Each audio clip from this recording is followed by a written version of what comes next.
देवादिदेव 1008 पार्श्वनाथ भगवान की जय जय जय। श्रवण संस्कृति के उन्नायक प्रातः स्मरणीय आचार्य भगवंत विद्यासागर जी महामुनिराज की जय जय जय जय। बोलिए गुणायतन प्रणेता, संघ का समाधान करता, भावना योग प्रवर्तक, तरुणाई के प्रखर वक्ता पूज्य मुनिवर श्री प्रमाण सागर जी महाराज की जय जय जय। प्रिय बंधुओं, तीर्थराज सम्मेद शिखर की तलहटी गुणायतन परिसर में आयोजित देश के सर्वाधिक लोकप्रिय कार्यक्रम संघ का समाधान में यहां उपस्थित एवं देश विदेश से जुड़े हुए उन सभी श्रद्धालुओं का जो कि पारस चैनल, जिनवाणी चैनल एवं प्रामाणिक ऐप के माध्यम से इस कार्यक्रम का सीधा प्रसारण देख सुन व आनंद ले रहे हैं, उन सभी का मैं गुणायतन और श्री सेवायतन परिवार की ओर से हार्दिक हार्दिक अभिनंदन करता हूं। बंधुओं, यह कार्यक्रम प्रारंभ हो उसके पूर्व प्रतिदिन की भांति आज फिर अपन आशीर्वाद के लिए चलेंगे पूज्य गुरुदेव के चरणों में। तो आइए अपन सब नमोस्तु की मुद्रा बना करके पूज्य श्री के चरणों में करते हैं 3 बार नमोस्तु स्वामी, नमोस्तु स्वामी, नमोस्तु स्वामी। बंधुओं, आपको विदित ही है कि सम्मेद शिखर में एक ऐसा आयतन बन रहा है जो आने वाले युगों युगों तक जैनत्व की गौरव गाथा गाएगा। बंधुओं, यहाँ ना कि सिर्फ पढ़ा जाएगा अपितु यहाँ पर चरितार्थ रूप में देखा जाएगा। उन गुणस्थानों को हम देख सकते हैं, समावसरण की रचना को देख सकते हैं। पंचायतन सैनी का अद्वितीय है जिनालय। आप यहाँ आकर के जब भगवान के दर्शन करेंगे तो वास्तव में आप मानिएगा कि हमें निज दर्शन यहाँ पर होंगे। बंधुओं, यह आयतन आपके सहयोग के बिना नहीं बन पाएगा। अति शीघ्र इस कार्य का पूर्ण समापन होवे और पूज्य गुरुदेव के सानिध्य में पंचकल्याणक प्रतिष्ठा होवे। इस हेतु हम गुणायतन और श्री सेवायतन परिवार की ओर से आपको आह्वान कर रहे हैं कि आए हमारे इस गुणायतन से जुड़कर के इस कार्य को आगे बढ़ाने में अपना सहयोग देवे। बंधुओं, आज फिर हमारे आह्वान पर जिन्होंने गुणायतन से अपने आप को जोड़ा है, ऐसे जीवदया में जिन्होंने श्रीमती पुष्पा जी गंगवाल इंदौर से इन्होंने जीवदया के लिए 11,000 रुपए की राशि समर्पित की, उनको बहुत बहुत बहुत धन्यवाद। और आज निर्वाण निधि के रूप में जिन्होंने संबद्ध किया है गुणायतन से अपने आप को, ऐसे श्री रिजुल गंगवाल सुपुत्र प्रतीक जी गंगवाल भीलवाड़ा से और श्री विनोद कुमार जी, श्रीमती लक्ष्मी जैन कटनी से जोरदार तालियों की अपेक्षा हम आपसे रखेंगे इनके लिए। और बंधुओं,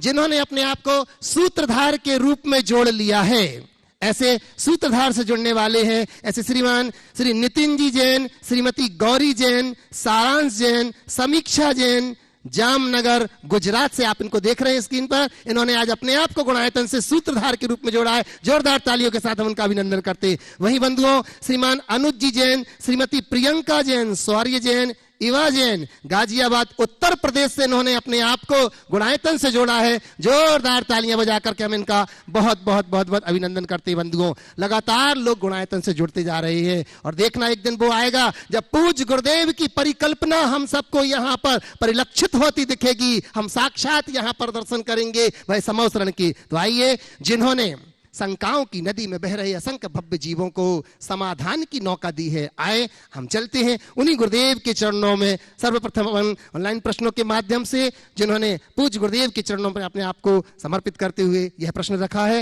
राजेश जैन आरआई गोपालगंज सागर से। महाराज श्री आपके चरणों में वंदन करते हुए, नमोस्तु करते हुए कह रहे हैं कि गुरुवर, लौकिक जीवन की जिंदगी एक पिंजरे में कैद परिंदे की तरह है।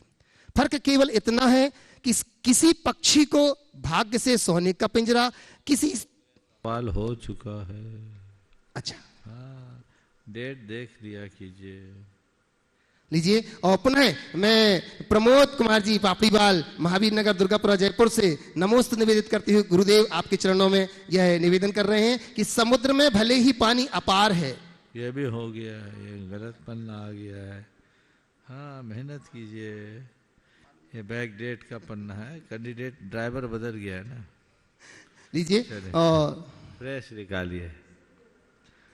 ओ, श्रीमती आशिका जैन, एक काम कर ले भैया, ललितपुर से हमारे गुणायतन के ट्रस्टी अपना प्रश्न रख रहे हैं। और इसी के साथ मैं निवेदन करूंगा यहाँ पर नेमीचंद जी शमशाबाद से प्राचार्य जो कि हमारे गुणायतन और श्री सेवायतन के ट्रस्टी हैं, अगले प्रश्न के लिए तैयार रहेंगे। नमोस्तु गुरुवर, नमोस्तु नमोस्तु नमोस्तु।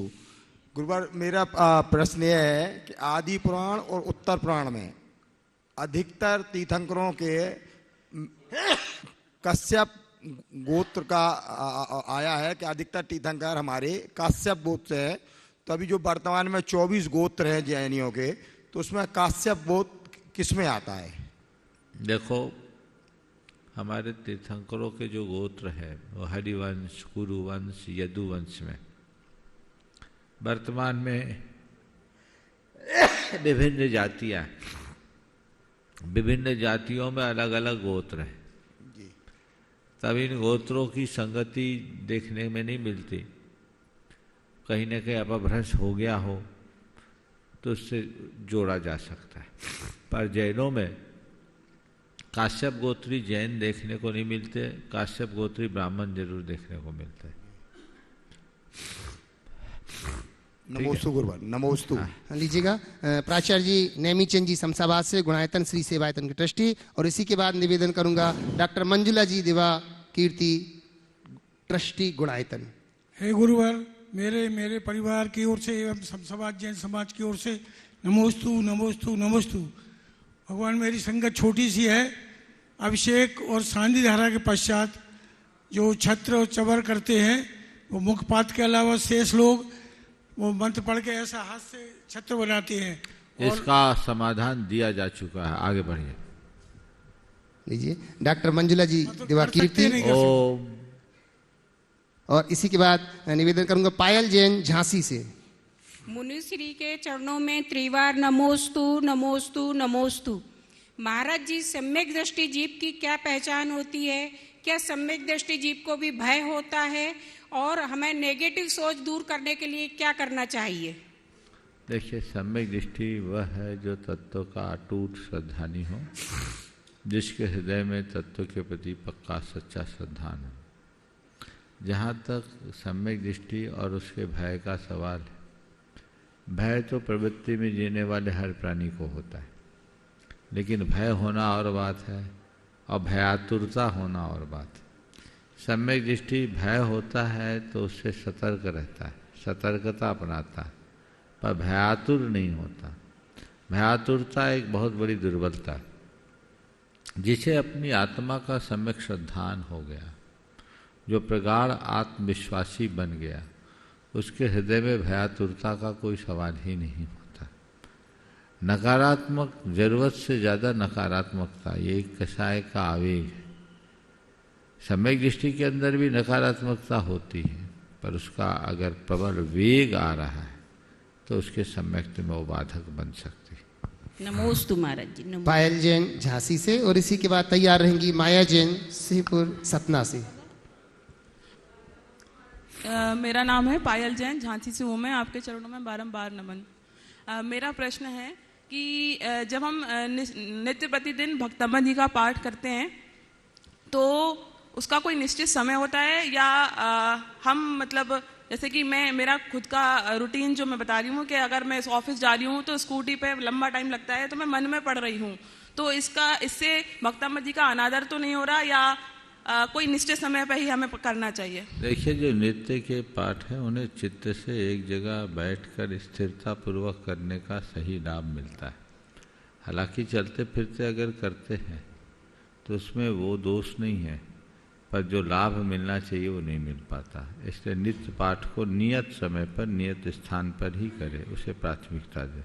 और सेम चीज़ जैसे हम उच्चारण करते हैं तो कभी कभी हम जल्दी में बहुत जल्दी पढ़ते हैं, बिल्कुल रट के, और कभी हमें टाइम है तो अच्छे से साफ उच्चारण, तो उससे भी तो कोशिश करें कि दूसरे कार्यों से समय बचाकर इसे चित्त से करें।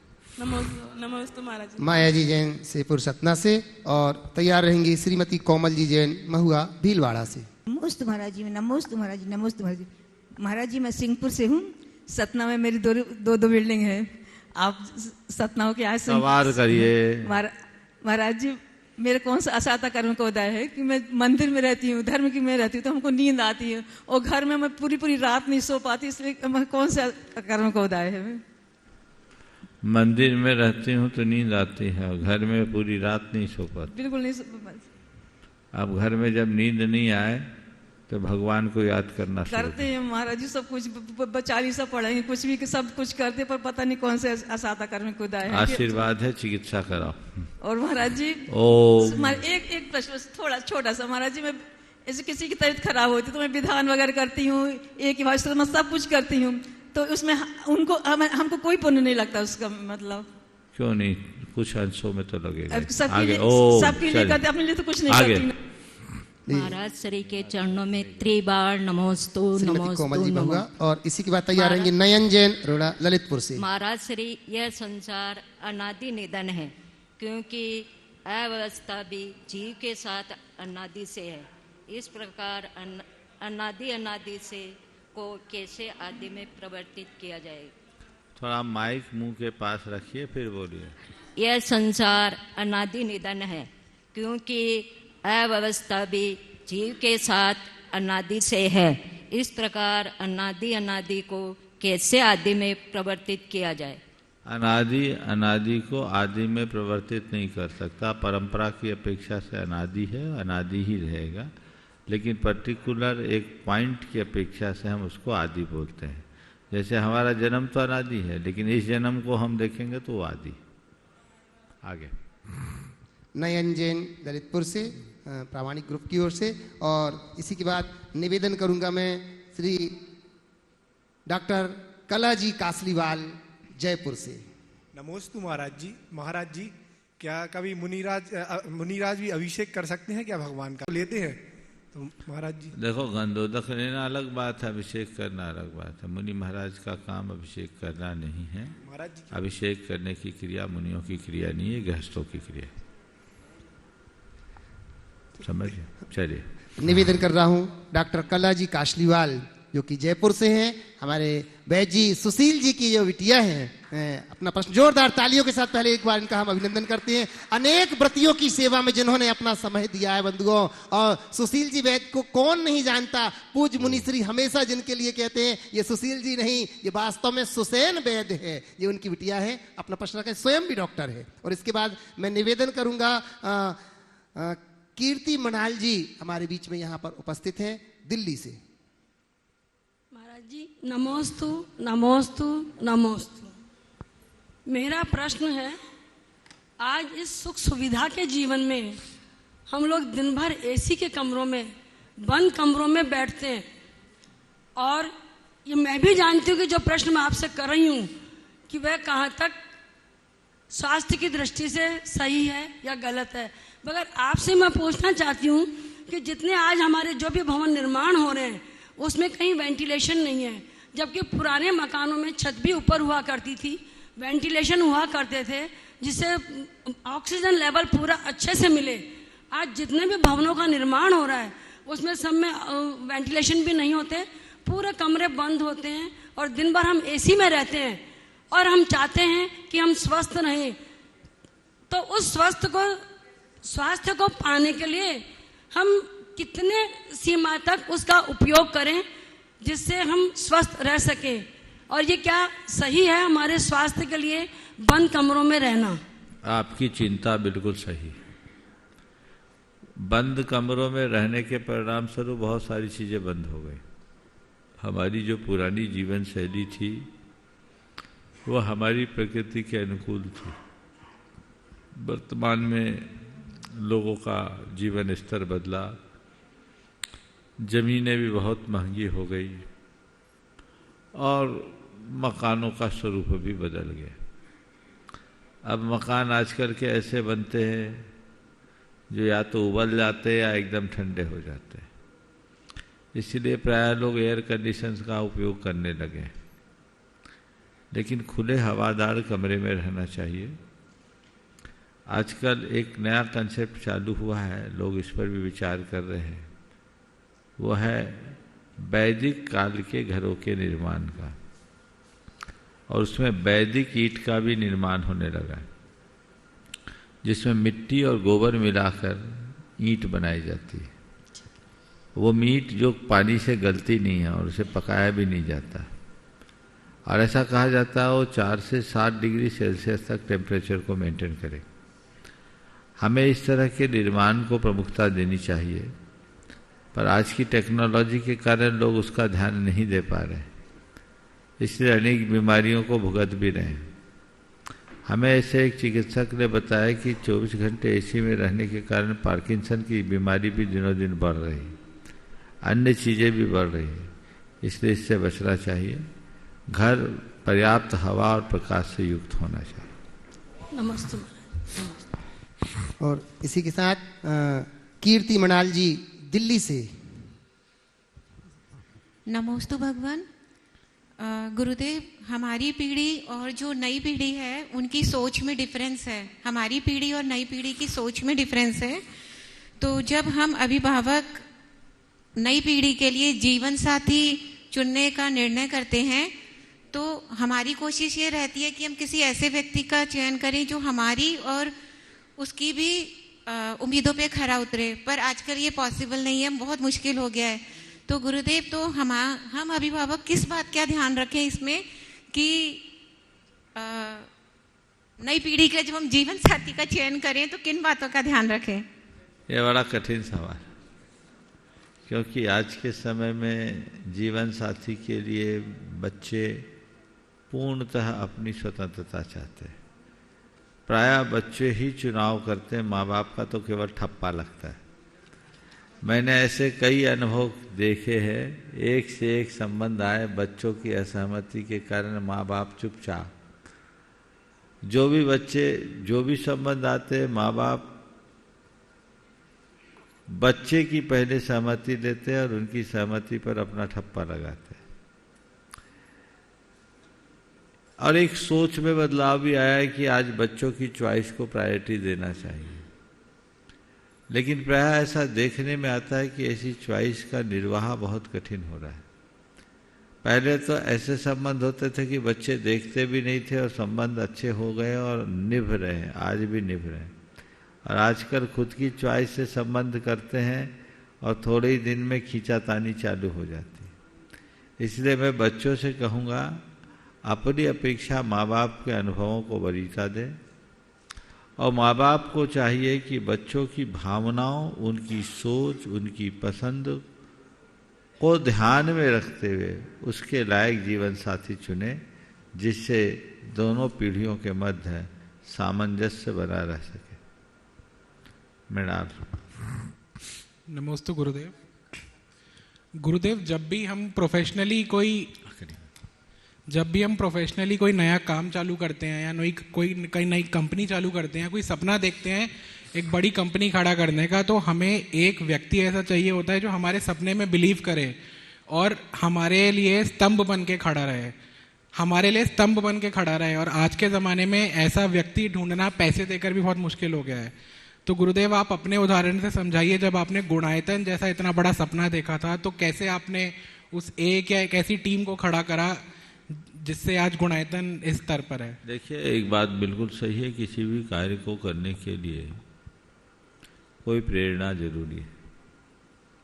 आपने कहा एक ऐसा व्यक्ति चाहिए जो स्तंभ बन करके रहे। मैं कहता हूँ वो व्यक्ति है और वो कहीं बाहर नहीं, भीतर है। आत्मविश्वास अपना मजबूत बनाइए जो आपको ऊंचाई छूने में समर्थ बनाएगा। दो चीज़ें मनुष्य के जीवन में होनी चाहिए, एक प्रगाढ़ आत्मविश्वास और एक अटल श्रद्धा। श्रद्धा गुरु पर हो और आत्मविश्वास अपने आप पर हो। गुरु की श्रद्धा हमें अमूर्त प्रेरणा देती है और आत्मविश्वास हमारे मनोबल को ऊंचा उठाता है। मैंने जो कुछ भी अपने जीवन में पाया है, इन्हीं दो शक्तियों के बल पर पाया। किसी दूसरे के भरोसे जीने वाला व्यक्ति संसार में अटका रहता है, पर खुद के दम पर चलने वाला व्यक्ति हिमालय की चोटी तक पहुंच जाता है, शिखर को छू देता है। इसलिए अपने आत्मविश्वास को तो किसी इष्ट को अपने हृदय में विराजमान कर लो, चाहे वो गुरु के रूप में हो या प्रभु के रूप में। आंखें बंद करके उनसे प्रेरणा पाओ, जो रास्ता मिले आंख मूंद कर बढ़ जाओ, कभी विफल नहीं हो। और निवेदन कर रहा हूँ प्रति दीदी हमारी शकुंजी जी सागर से, और इसी के बाद निवेदन करूंगा मैं रेखा जी सुनील जी CFO गुणायतन। नमोस्तु महाराज श्री। महाराज श्री, जितना गहरा संबंध उतनी ज़्यादा उम्मीद, और जितनी ज़्यादा उम्मीद उतनी ही गहरी चोट। तो उस चोट से हम कैसे बचें? जितना गहरा संबंध उतनी ज़्यादा उम्मीद और जितनी ज़्यादा उम्मीद उतनी गहरी चोट। आपने पूछा है कि चोट को हम कैसे झेलें या चोट से कैसे बचें। मैं कहता हूँ संबंध रखो पर उम्मीद मत रखो। संबंधों में उम्मीद नहीं होती, संबंधों के साथ जब स्वार्थ जुटता है तो उम्मीद होती है। इस संबंध को प्रेम में परिवर्तित कर दो। प्रेम उम्मीद नहीं रखता, प्रेम केवल अर्पण करता है। अगर हमारे संबंध प्रेम पूर्ण होंगे तो उम्मीदों की बात ही नहीं होगी, और हमारे संबंध केवल संबंध होंगे तो वहाँ स्वार्थ का अनुबंध होगा, और जहाँ स्वार्थ का अनुबंध होगा वहाँ लेन देन होंगे, उम्मीद होगी, चोट पहुँचेगी, मन में व्याकुलता। हाँ, श्री रेखा जी, सुनील जी, CFO गुणायतन, और इसी के बाद निवेदन करूंगा मैं राकेश जी चांदी वाले आगरा से। गुरुदेव के चरणों में बारंबार नमोस्तु नमोस्तु नमोस्तु।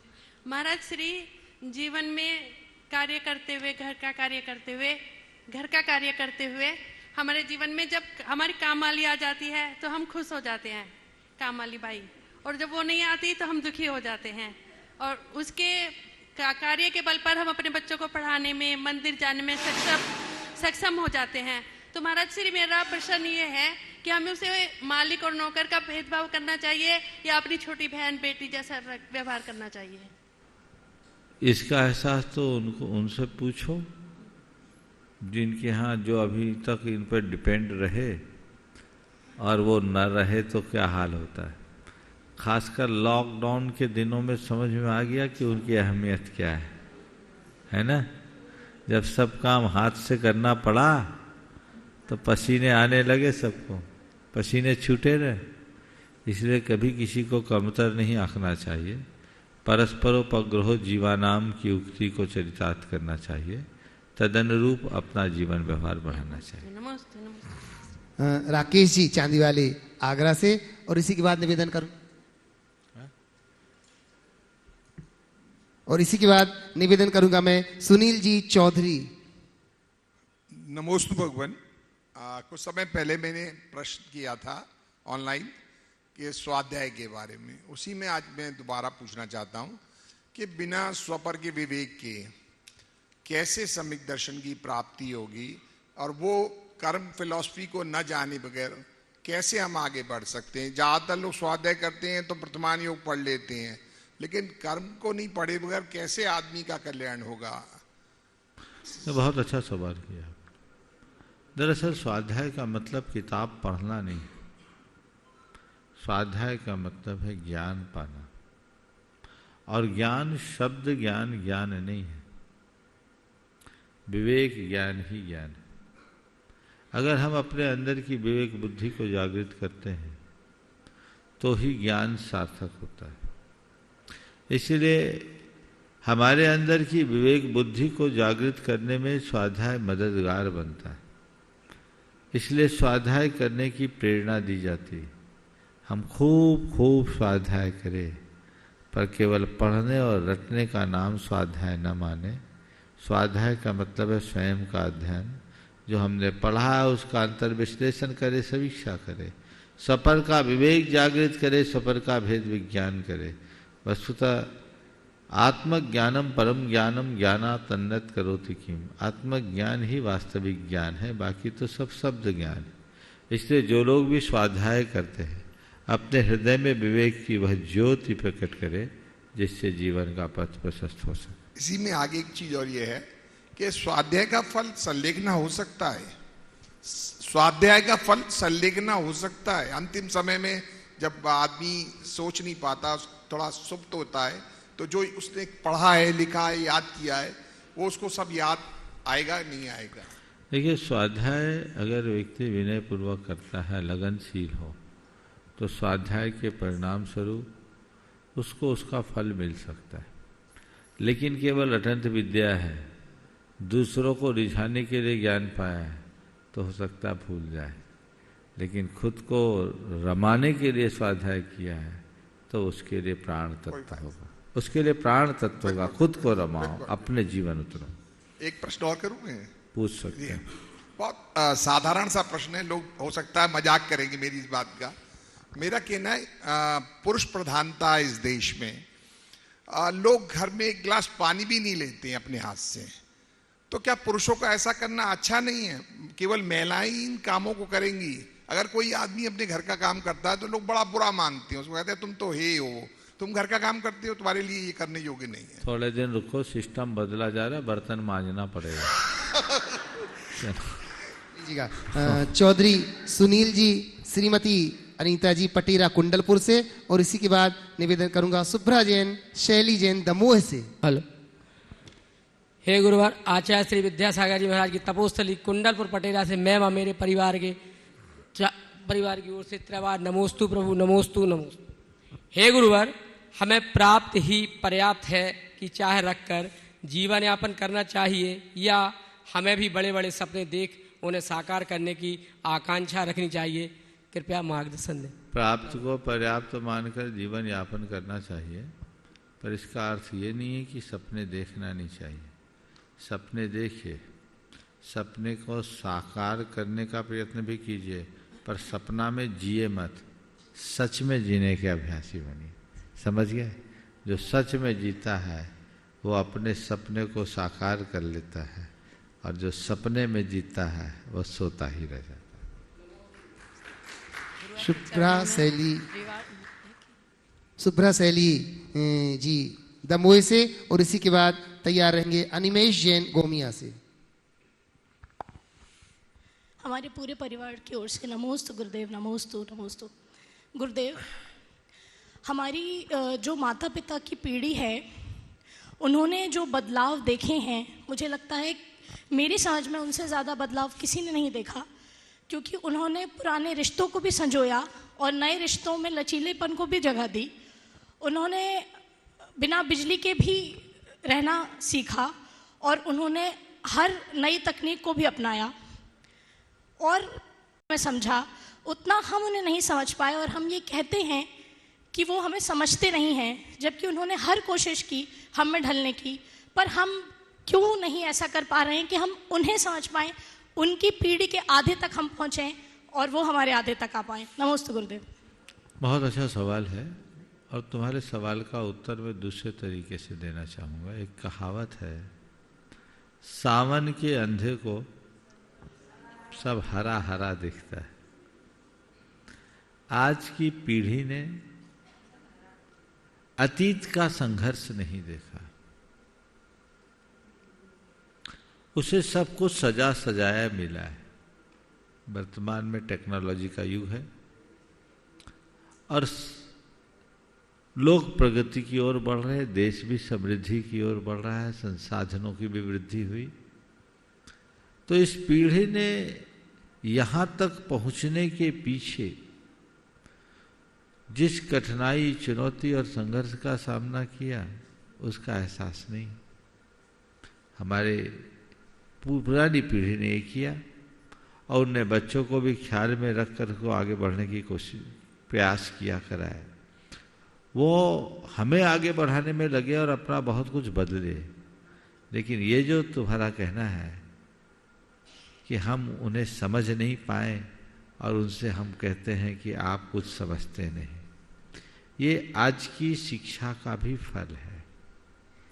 पुराने समय में जिस तरह की पढ़ाई होती थी उसमें माता पिता का स्थान बहुत ऊंचा होता था। आज की जो पढ़ाई और आज का जो परिवेश है इसमें अब माँ बाप गौन हो गए। एक खुली सोच, पाश्चात्य सोच लेकर के लोग चलने लगे हैं, उसके कारण ये परिणाम आता है। लेकिन अगर समझाया जाए तो बहुत बड़ा बदलाव आता है। मेरे संपर्क में एक युवक है, जब वो पढ़ा, थोड़ा बड़ा हुआ, अपने पिता से उसकी नहीं बनती थी। व्यापार में आया, व्यापार को बढ़ाया, लेकिन पिता से बिल्कुल नहीं बनती। लेकिन व्यापार करते करते वो मेरे संपर्क में आया।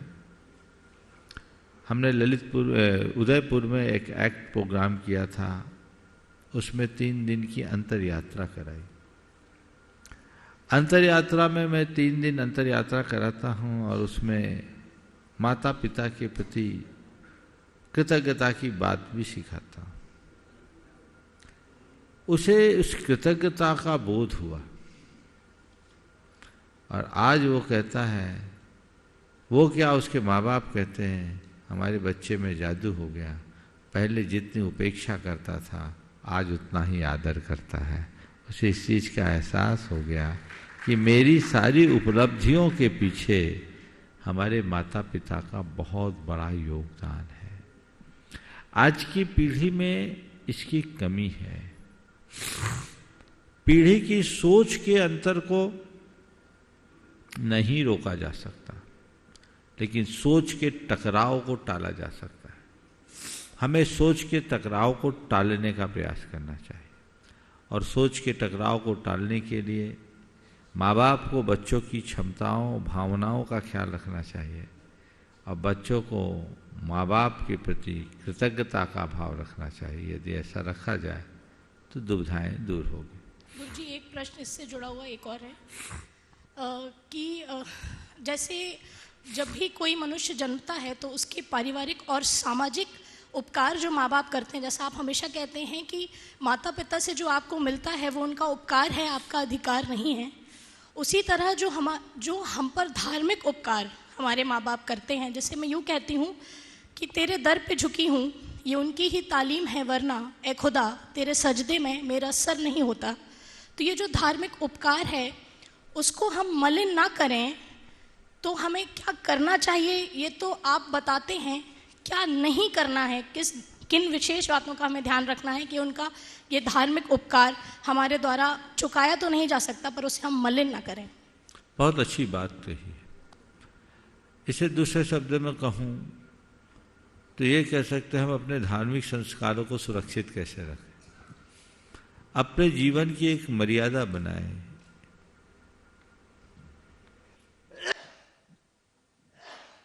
एक सीमा रेखा बना ले और मन में संकल्पित हो जाए, ये मेरे जीवन की लक्ष्मण रेखा है, मुझे इसे कतई पार नहीं करना है।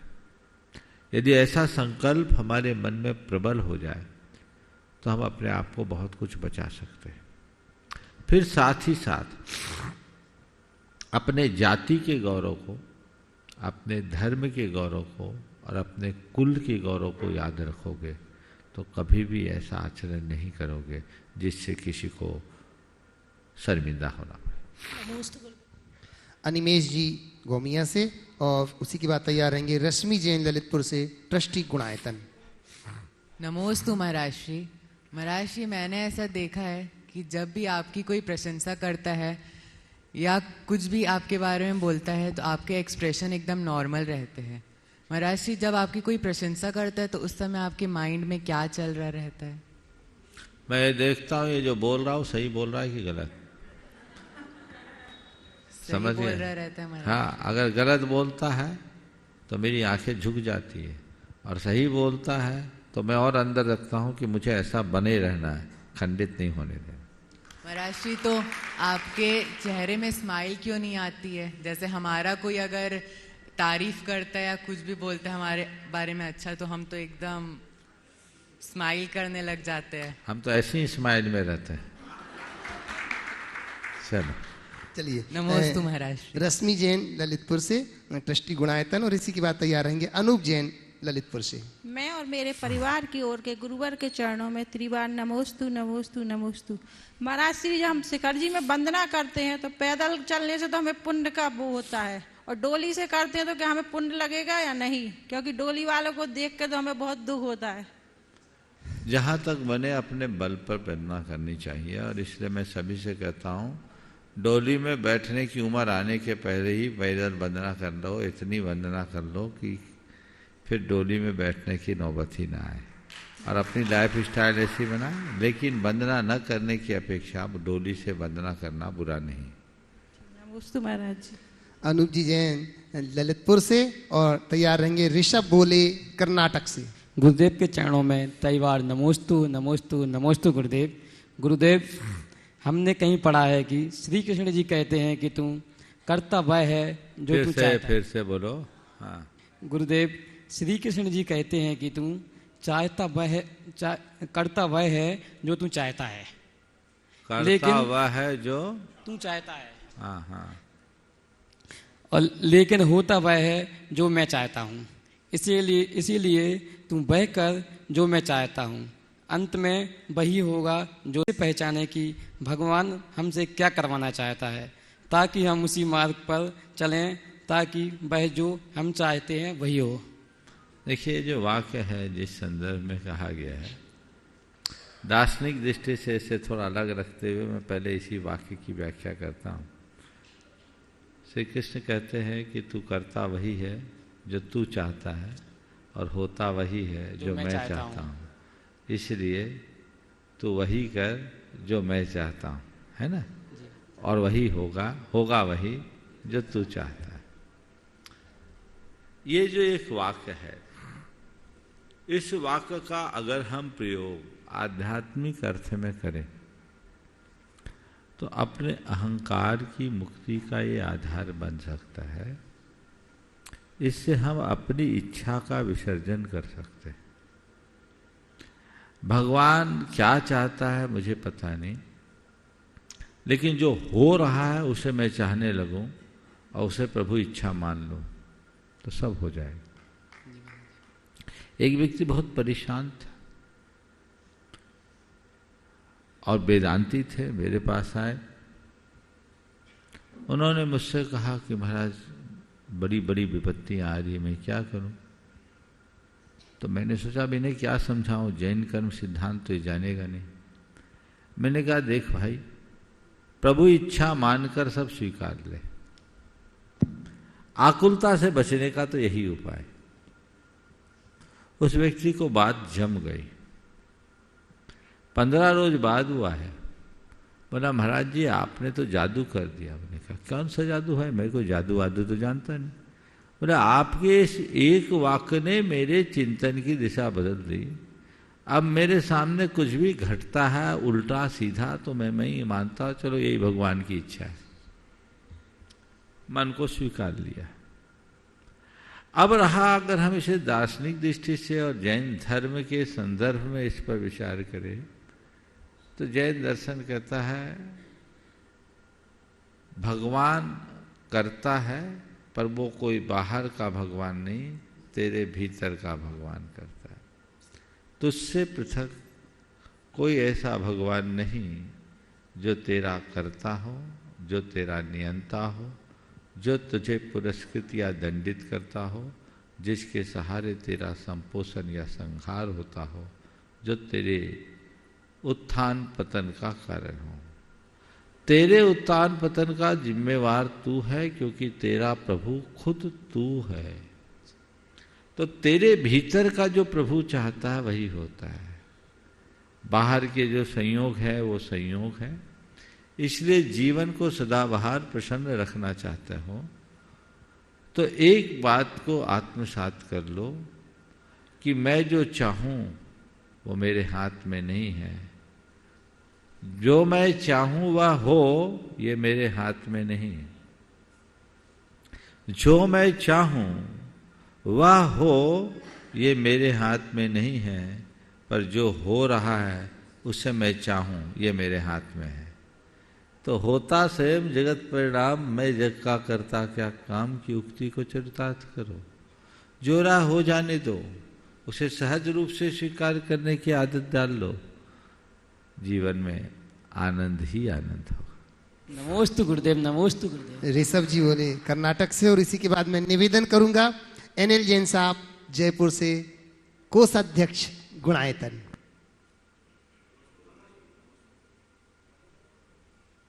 नमस्ते महाराज, नमस्ते। हम कर्नाटक से आया है।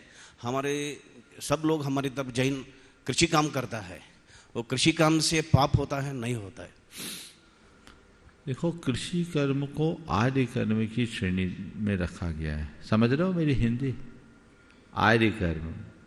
हमारे तीर्थंकरों ने 80 मसी कृषि विद्या वाणिज्य और शिल्प, ये 6 प्रकार के कर्म अर्थोपार्जन के बताए। उनमें कृषि कर्म है, कृषि में ही पशुपालन आता है। ये आर्य कर्म है और ये जीविका का उत्तम आधार है। हाँ, कृषि करने में यत्किंचित हिंसा होती है, पर कृषि में हिंसा और हिंसा की कृषि दोनों में बड़ा अंतर है। खेती करे, विवेक से करे, जो हमारी परंपरागत खेती है, जैसे आजकल जैविक खेती का नाम दिया जाने लगा। बीज बोना देसी पद्धति से, उसमें कोई कृत्रिम खाद न डालना, कीटनाशकों का प्रयोग नहीं करना, देसी पद्धति से फसल रक्षक घोल का प्रयोग करना और ऐसे ही बीजों को बोना जिसमें कीट आदि न लगे, तो वो खेती उत्तम खेती मानी जाती है। समझिए। और इसे सबसे श्रेष्ठ जीविका के श्रेष्ठ कर्म में लिया गया। व्यवसाय उद्योग की अपेक्षा कृषि को उत्तम माना गया। लोक में कहावत, उत्तम खेती मध्यम वान, अधम चाकरी दुख निदान। उत्तम खेती, मध्यम व्यापार और अधम चाकरी यानी नौकरी को तीसरे नंबर पर। तो जो लोग आप लोग खेती करते हैं, खेती करिए, बशर्ते उसमें कीटनाशक का एक कण भी ना हो, रासायनिक खाद ना हो, पशुपालन करे साथ में, और देसी पद्धति से खेती का कर्म करे। आज भी मेरे संपर्क में बहुत सारे ऐसे किसान भाई हैं जिनकी लंबी चौड़ी खेती है, एक दाना रासायनिक खाद का और एक कण कीटनाशक का प्रयोग में नहीं लेते, और उनकी रिकॉर्ड फसल आती है और दाम भी ज़्यादा अच्छे मिलते हैं। तो एक कृषकों को चाहिए 2-3 साल तक, जो अभी तक आप रासायनिक खादों का प्रयोग करे हैं या कीटनाशकों का इस्तेमाल करते आए हैं, तो उससे धरती तो खराब हो ही होगी। उसको तैयार करने में टाइम लगेगा, पर तीसरे साल से उसका परिणाम आने लगता है। पाप से बचना है तो हमें सही रीति से कर्म करना चाहिए। नमस्ते महाराज। और एक प्रश्न है महाराज। हाँ, पूछो। महाराज जी, हम मंदिर में भगवान को ऊपर दूध चढ़ाता है, डालता है, ये तो सही है क्या? अहिंसा को क्या संबंध है? अहिंसा को क्या संबंध है? दूध चढ़ाना चाहिए कि नहीं चढ़ाना चाहिए, ये पूछ रहे हो? हाँ। देखो, चूंकि आप दक्षिण भारत में हो, वहाँ परंपरा है, पर हमारे यहाँ जलाभिषेक का भी प्रबंध है। अगर जल के अभिषेक से हमारा काम हो जाता तो सवाल ही खत्म हो जाए। समझ गए? अपना विवेक इस्तेमाल में लो। एनएल जैन साहब, जयपुर, कोषाध्यक्ष गुणायतन।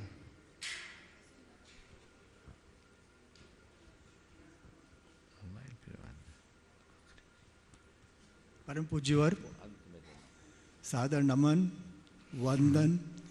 हमारे से मेरी शायद जिज्ञासा, कभी पूर्व में शायद किसी ने पूछा होगा या आपने शायद जवाब भी दिया होगा, लेकिन मैं कह नहीं सकता कि शायद जो है ना मैंने कभी सुना हो।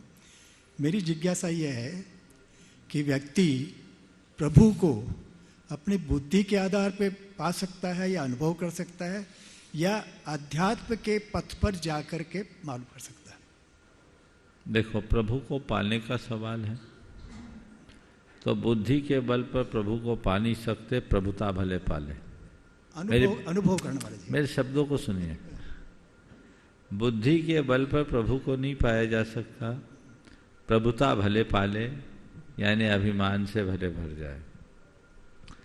भावना प्रभु की निकटता को प्रदान करती है। भावना के बल से और अध्यात्म के बल से प्रभु को पाया नहीं जाता, प्रभु बना जाता है। अध्यात्म तो हमें प्रभु बना देता है, जो सर्व आलंबनों को छोड़कर निज के साथ निज के केंद्रीकरण के बाद घटता है। नमोस्तु महाराज।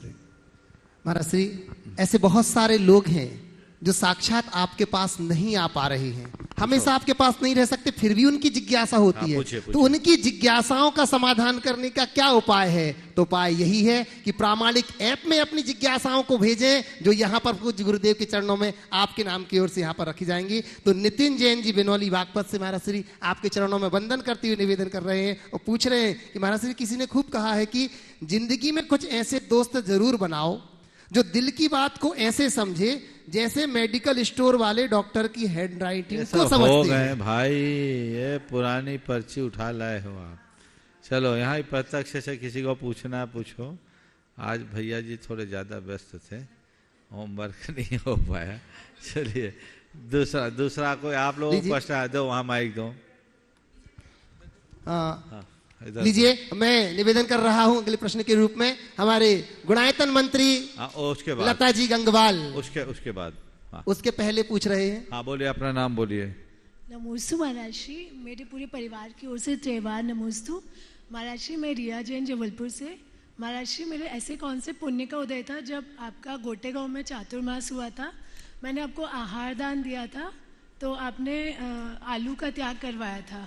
उसके बाद महाराज श्री लोग बोलते रहे कि आलू खा लो, तो मैंने कहा यदि महाराज श्री ने बोला है त्याग करने, आपने सिर्फ 1 महीने के लिए बोला था, तो मैंने उसको कंटिन्यू कर लिया। आज तक नहीं करती हूँ, आजीवन नहीं करूँगी। तो ऐसे कौन सा पुण्य का उदय था मेरा? बहुत अच्छा है, मैं ऐसे त्याग नहीं करा था, आप छोड़ ही दो, आजीवन ही कर दो, अब क्या बचा है? कर दिया महाराज। आशीर्वाद। चलो हाँ लीजिए, लता जी गंगवाल हेलो, गुणायतन मंत्री, और उसी के बाद मैं दीदी से निवेदन करूंगा। नमोस्तु महाराज श्री। महाराज श्री, इच्छाओं पे रोक कैसे लगाना चाहिए और मन में बदलाव कैसे लाना चाहिए? देखो, इच्छाओं को रोकना सहज नहीं है, इच्छाओं को मोड़ना बहुत सहज है। तो इच्छाओं को रोकने की जगह इच्छाओं को मोड़ने का अभ्यास करो। अपनी अशुभ इच्छाओं को शुभ इच्छाओं में बदलने की कोशिश करो। अशुभ इच्छा को शुभ इच्छा में बदलने का रास्ता ये है कि हम अपनी संगति बदलें। हम जैसे माहौल में रहते हैं वैसी इच्छा और भावनाएं हमारे मन में उत्पन्न होने लगती। दुनियादारी में रहते हैं तो दुनियादारी की बातें दिखती है, साधु संतों के सानिध्य में रहते हैं तो हमें अलग दुनिया दिखती है, और धर्म ध्यान में लगे रहते हैं तो हमारी दुनिया अलग हो जाती है। तो हम जैसे वातावरण में रहते हैं वैसा प्रभाव हमारे मन पर पड़ता है। अपनी इच्छाओं को बदलने के लिए हमें इच्छाओं को मोड़ने की कला अपनानी चाहिए, और जब इच्छाएं मुड़ती है तो धीरे धीरे हम इच्छाओं से मुक्ति प्राप्त कर सकते हैं। नमोस्तु महाराज। और दीदी अपना प्रश्न रख रही हैं। मेरे अनंत उपकारी गुरुवर के चरणों में कोटिशः नमन। गुरुजी, आजकल एक बीमारी चली है, फैटी लीवर बीमारी चली है। तो उसमें क्या होता है, लास्ट स्टेज में लीवर भस्ट हो जाता है और फिर उस व्यक्ति की मौत हो जाती है। तो वो उसका एक मेन रीज़न ये है कि आजकल जो बच्चे हैं ना, जो बड़ी बड़ी कंपनियों में रहते हैं, तो उनके ऊपर काम का वर्कलोड इतना रहता है कि उनकी पूरी लाइफ स्टाइल बिल्कुल इम्बैलेंस रहती है। टाइम पे खाना नहीं, टाइम पे सोना नहीं, और इरेगुलर बिल्कुल उनका रूटीन रहता है। उसके कारण से बैठे बैठे काम कंप्यूटर पे। तो इस बारे में कोई सजेशन या कोई मार्गदर्शन हो जिससे वो बीमारी से भी बचे और अपना काम भी निकल सके? बात बिल्कुल सही है। भोजन करना है तो व्यक्ति को ऐसा भोजन करना चाहिए जो उनके स्वास्थ्य के अनुकूल हो, और जीवन शैली ऐसी अपनानी चाहिए जिससे तन स्वस्थ हो, मन मस्त हो और चेतना प्रशस्त हो। आजकल लोग व्यापार, व्यवसाय और अपने प्रोफेशनल लाइफ को इतना इम्पोर्टेंस देने लगे हैं कि अपने शरीर के प्रति उनकी जितनी जागरूकता होनी चाहिए वो नहीं। हालांकि एक वर्ग में तेजी से जागरूकता हो रही है, पर यह सब प्रायः 35-40 की उम्र पार करने के बाद आप जितने भी पार्क मिलेंगे उनमें जाकर सुबह से घूमने वाले को देखें तो ज़्यादातर सीनियर सिटीजन हों, कि गाड़ियाँ जब तक दचके नहीं खाती तब तक वर्कशॉप में नहीं जाती। अगर यौवन अवस्था से, जीवन के प्रारंभिक दौर से ऐसा करे तो लंबी आयु और निरोगी काया पा सकते हैं। ये बीमारियां कुछ ऐसी बीमारियां हैं जिनसे ग्रसित हो जाने के बाद पूरा जीवन बोझ बन जाता है, और कई लोग असमय में ही शरीर छोड़ने के कगार पर पहुंच जाते हैं। तो लोगों को चाहिए कि अपने खान पान पर संयम रखें। फास्ट फूड भी इसमें एक बड़ा कारण है, और लाइफ स्टाइल में बदलाव चाहिए, स्ट्रेस भी नहीं होना चाहिए। हालांकि शहरों में अब तो जिम वगैरह इसके कारण चालू हो गए, लोगों के लिए एक बड़ा अच्छा धंधा भी हो गया है। लोग मोटी रकम देकर जिम जाते हैं। ये सब करने की ज़रूरत नहीं पड़ेगी अगर लोग पुरानी जीवन शैली को अपनाएं, खेले कूदे, फिजिकली एक्सरसाइज करे, मन में स्ट्रेस कम रखे, तो ये समस्याएं कम हो सकती है और इसके परिणाम भी अच्छे मिलेंगे। नमस्ते। नीरज जी जैन बरेली से, और इसी के बाद तैयार रहेंगे शोभेंद्र जैन ललितपुर। आप अपना नाम बोल दीजिए। नीरज जैन बरेली। नहीं, नीरज नहीं, अपना इनको बोलने दो अपना नाम। नमोस्तु महाराज जी, मैं बांसवाड़ा राजस्थान से हूँ, कन्हैया लाल जैन। महाराज जी, हमने एक बार विधान करवाया था, उसमें चांदी के पुष्प हमने चढ़ाए, तो पंडित जी ने कहा कि ये भगवान का परिग्रह होता है। तो अगर चांदी के पुष्प चढ़ाने से भगवान को परिग्रह होता है, तो अपन छत्र चढ़ाते हैं, उसमें भी परिग्रह होता है। उन पंडित जी से पूछो कि चढ़ाने में क्या भगवान ने अपने पास रखा जो भगवान ये हमने तर्क किया, लेकिन उन्होंने हमको उल्टी तरह से समझा। तो ऐसे ही पंडित जी से बुलाया होगा, ऐसे पंडितों से दूर रहो। नमस्ते महाराज। नीरज जी जैन बरेली से और शोभेंद्र जैन तैयार रहेंगे। हे स्वामी जी, सकल समाज बरेली का आपके चरणों में अनंत आनंद बार नमोस्तु नमोस्तु नमोस्तु। गुरुदेव, मेरी जो जिज्ञासा है वो कल के आपके दीक्षा दिवस के उपलक्ष्य में जो कल मैं सवाल नहीं पूछ पाया, तो गुरुदेव आपने आपकी वैराग की जो यात्रा जब प्रारंभ हुई, आपने बताया कि हम आचार्य भगवान के साथ में रहे, 9 महाराज जी और 4 एलक जी साथ में थे। तो गुरुदेव आपके जीवन में सबसे बड़ा परिवर्तन आने, ब्रह्मचर्य व्रत लेने के बाद कौन से महाराज जी ने आपको सबसे ज्यादा प्रभावित किया आचार्य भगवान के अलावा? देखो, मेरे को अगर सबसे ज़्यादा निकटता मिली तो आचार्य श्री से मिली, और आचार्य महाराज का प्रभाव इतना प्रबल था कि फिर कोई दूसरा आ ही नहीं सका। यद्यपि मुझ पे सभी महाराजों की कृपा रहती थी, बड़े बड़े महाराज जितने थे उस समय, लेकिन मैं ये कह सकता हूँ कि मुझ पर केवल एक का ही प्रभाव है, सेवा मैंने सबकी की। समझ गए? बोलो जल्दी। नमोस्तु महाराज श्री। महाराज श्री, मेरा प्रश्न है, मैंने कहीं एक लाइन पढ़ी थी कि इंटेंशन सही होगी तो टेंशन नहीं होगी। तो हम अपने जीवन में इंटेंशन को कैसे सही रखें कि हमें कभी टेंशन ही ना हो? कृपया मार्गदर्शन दें। इंटेंशन सही हो तो टेंशन नहीं है। आपने पूछा अपना इंटेंशन कैसे रहे कि रखें कि किसी कैसे रखें कि किसी को टेंशन ना हो, हमें खुद को भी टेंशन ना हो, क्योंकि मैं सुधार रहा हूँ। अपना इंटेंशन ऐसा रखो कि किसी को टेंशन ना हो, तो खुद भी टेंशन से बचे रहोगे और औरों को भी टेंशन से बचा के रखोगे। हम जब दूसरों को टेंशन देने की आदत डालते हैं तब खुद भी टेंशन में आ जाते हैं। ठीक है, नमोस्तु महाराज। और चलिए बंधुओं, अब हम चलते हैं। हमारे गुणायतन के आवाहन पर अनेक लोगों ने फाइनल जैन का हो गया सवाल, एक और घोषणा पहले कर लो। और हमारे गुणायतन के आवाहन पर अनेक लोगों ने गुणायतन से जुड़ने का अपना भाव बनाया है। बंधुओं, आज जो जिन्होंने जीव दया के रूप में श्रीमती पुष्पा जी गंगवाल इंदौर से 11,000 रुपए की राशि उन्होंने समर्पित की है, उनको बहुत बहुत धन्यवाद। जोरदार करतार ध्वनि से हम उनका अभिनंदन करते हैं। आज निर्वाण निधि के रूप में जिन्होंने गुणायतन से अपने आप को जोड़ा है, ऐसे श्री रिजुल जी गंगवाल, सुपुत्र श्री प्रतीक जी गंगवाल भीलवाड़ा से जोरदार ताली बजाकर अभिनंदन। श्री विनोद कुमार जी जैन, श्रीमती लक्ष्मी जैन कटनी से इनका अभिनंदन करते हैं। और आज बंधुओं जो गुणायतन से सूत्रधार के रूप में जुड़े हैं, ऐसे श्रीमान नितिन जी जैन, श्रीमती गौरी जैन, सारांश जी जैन, समीक्षा जैन जामनगर गुजरात से जोरदार जोरदार तालियों के साथ उनका अभिनंदन करते हैं। वहीं द्वितीय रूप में जो सूत्रधार के रूप में जुड़े हुए हैं श्री अनुज जी जैन, श्रीमती प्रियंका जैन, शौर्य जैन, इवा जैन गाजियाबाद उत्तर प्रदेश से जोरदार जोरदार तालियों के साथ हम उनका अभिनंदन करते हैं बंधुओं। और आपसे पुनः निवेदन करते हैं कि गुणायतन से अपना और आज के सत्र को पूज्य गुरुदेव यहीं पर पूर्ण कर रहे हैं। हम आप सबको बहुत बहुत बहुत बहुत जयकारा के साथ जय बोलिए पूज्य मुनिवर श्री प्रमाण सागर जी महाराज की।